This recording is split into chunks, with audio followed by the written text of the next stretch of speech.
Ramai orang kena stroke tanpa amaran awal.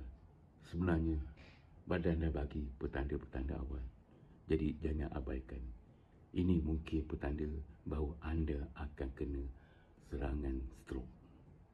Ada 10 tanda awal stroke. Jadi jangan abaikan. Yang pertama, kebas atau lemah sebelah badan.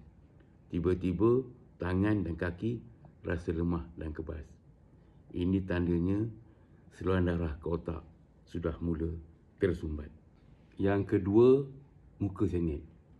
Cuba senyum di depan cermin. Kalau sebelah tu nampak jatuh dan sengit, itu tanda bahaya. Cuba tengok gambar di atas.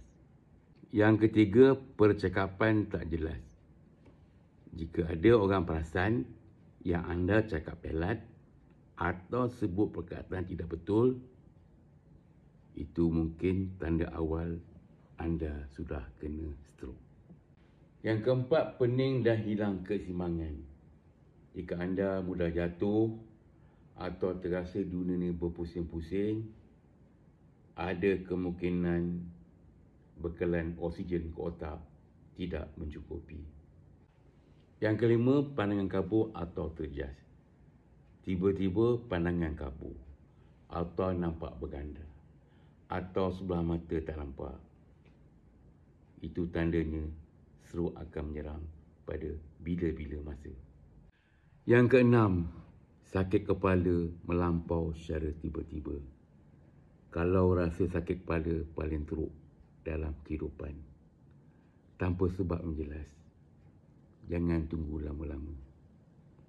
Ini tanda stroke jenis pendarahan otak. Yang ketujuh, susah angkat tangan atau pegang barang. Cuba angkat kedua-dua tangan.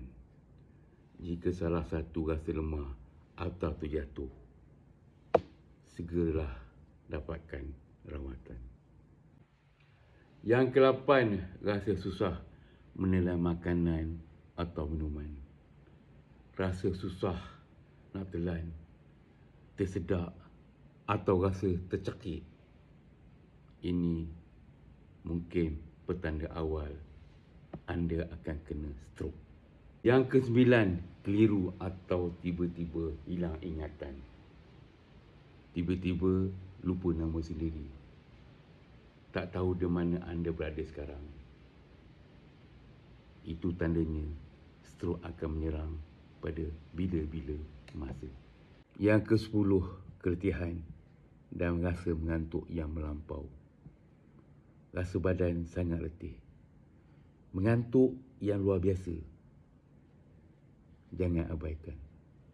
Itu mungkin tanda awal anda kena stroke. Jangan biarkan stroke musnahkan hidup anda. Saya sendiri menjaga kesihatan. Saya sendiri berusaha. Darah saya berjalan dengan lancar.